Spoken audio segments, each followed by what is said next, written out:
Hare Krishna. Important slokas of Bhagavad Gita 51 to 60.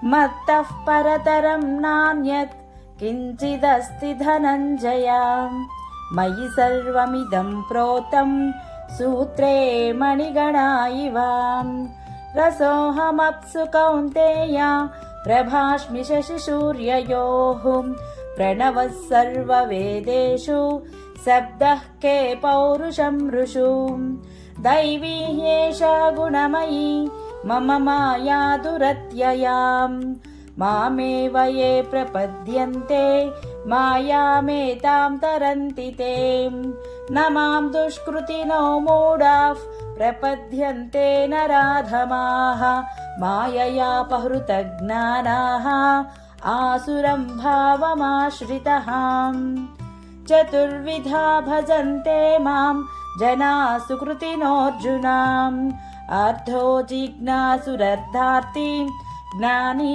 च भरतर्षभाम् बहूनां जन्मनामन्ते ज्ञानवान् मां प्रपद्यते वासुदेवः सर्वमिति समहात्मा सुदुर्लभः नाहं प्रकाश सर्वस्य योगमाया समावृतः मूढोऽयं नाभिजानाति लोको मामजमव्ययम् वेदाहं समतीतानि वर्तमानानि चार्जुनां भविष्यानि च भूतानि मां तु वेद न कश्चन इच्छा द्वेषसमुत्थेन द्वन्द्वमोहेन भारत सर्वभूतानि सम्मोहं सर्गे यान्ति परन्तप येषां त्वन्तगतं पापं जनानां पुण्यकर्मणां ते